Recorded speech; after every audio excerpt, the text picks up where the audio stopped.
Sisiyenzi ungixolele bandla ungixolele bandla. Ngisasemotweni ngiphuma esibhedlela eDington. Sisiyenzi kuyenzeka kanje. Ngicela ukuthi ngiyisummarize ngisheshe ngikufikele kuvuthondaba. Ngixabane nomuntu wami waduba ifoni yakhe wayishiya kodwa benginikeze uyena. Wayiduba wayishiya wahamba waya eGG. Okay, wahamba ngatshela ukuthi mina useyagoduka yabo. Kanti uyile eGG. Hawu, ungakophela 20 minutes ehambile ngezwe kunenokho eminyango ngivula ikhethini. Mengivula ikhethini hawu amaphoyisa athi ungasikobi sisi. Ngivula umnyango bangene. Okay, no bangangeni ngime eminyango mina. Ngibese ngibuze bathi bona sisi kuthiwa wena uthathele ifoni la ngendluzula. Ngithi mina manje sizokulanda ukuthi wena uthathele ifoni yomuntu ngendluzula. Ngibese ngithi nawo okay, ngicela ningilindeke ngiqoke. Ish, ifoni yenzani manje? Okay, ngibese ngithi mina cela ningilinde ngiqoke. Bese mangabe ukuthi ngithi ngisathi ngisaqoka lithi iphoyisa liphinde linokhe ngithi mina ngithe nkosami ngiyeza ngisaqoka. Ngicela ningilinde. Futhi nakhona angikusho ngomoya omumbi wena Sisiyenzi, ngikusho kahle nje ngoba phela ngixabananga namaphoyisa mina uyezwa. Sisuke sihambe. Mangabe sifike eGG ngifike ngithi mina ngithi ngihlika nje evenini ngihambe ngiye kumuntu wami ngimbuze, "Mfethu unesiqiniseko yini salento yenzayo?" Engakoyithola ichance ukungiphendula.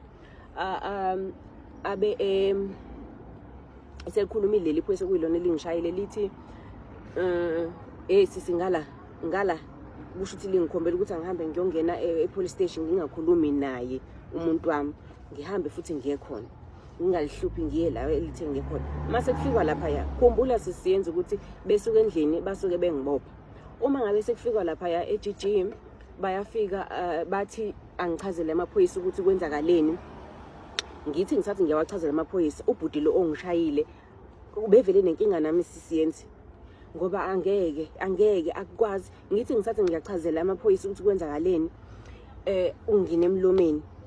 Ngithi ngiyamphendula kube ukuthi mina ngirude ngindlela engikhuluma ngayo ngirude. Yabo Sisiyenzi njengoba ngikhuluma nje mina most of the time ngikhuluma ngezandla. Kwayikhona ukuthi ngikhuluma ngezandla bekuyisono khathi ngilapha ya eGG mina.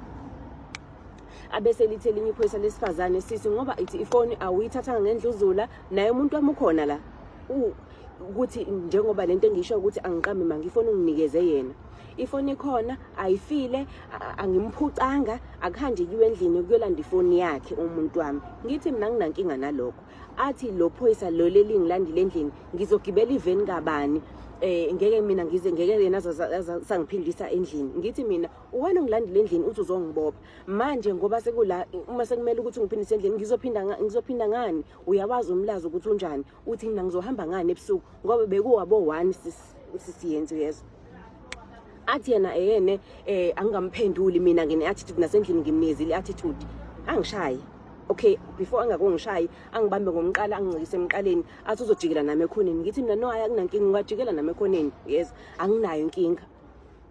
Nangempela ngithatha jike nami ngale khoneni yezwa. Athi mangabe jike ngale khoneni aqala ngishaye ngempama. Uyabona nje mhlawumbe kuzobonakala kala.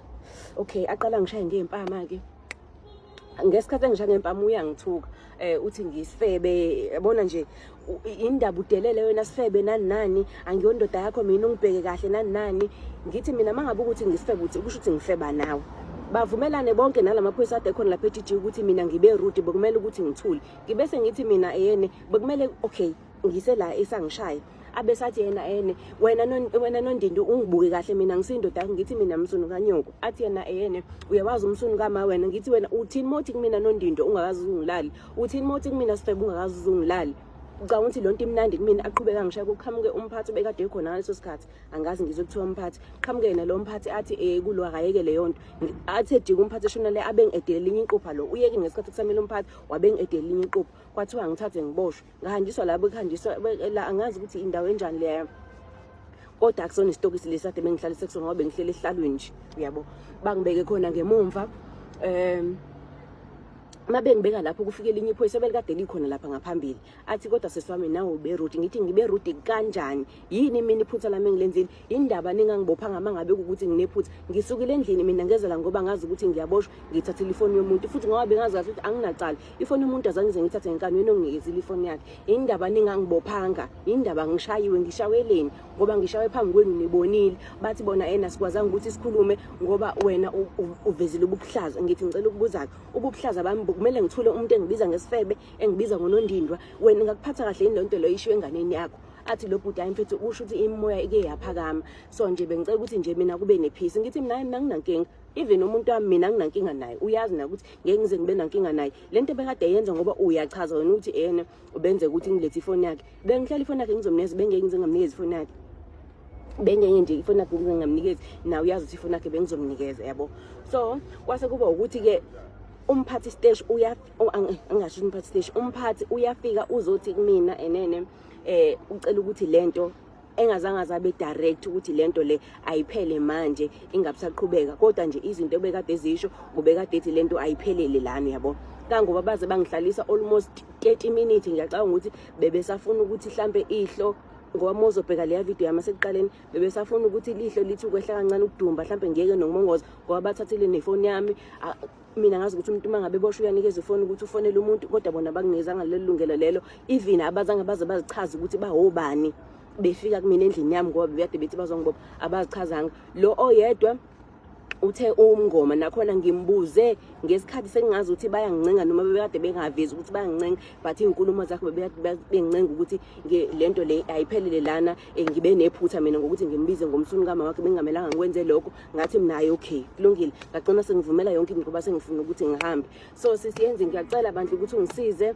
Angazi ukuthi lela phoyisa linankingani nami, bengilone ngani lize lingishaye lingivalile ihlo. Sisiyenze sengizoba no blue eye madoda kuzo December. Sisiyenze, ngiyacela bandla, ngiyacela bantu ungiphosele epageni lakho umuntu ongaba nosizo bandla kulela phoyisa, angisize ngikwazi ukuthi ngithole ubulungisa kulela phoyisa laseGG.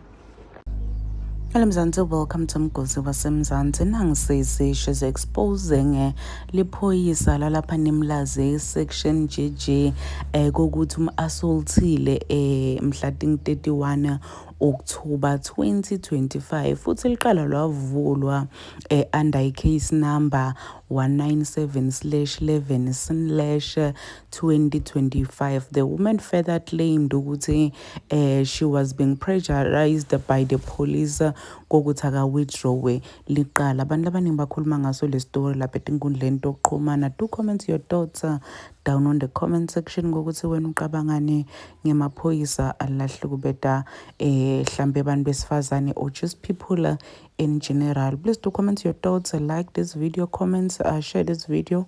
I'll see you in the next one. I'm signing out. Goodbye.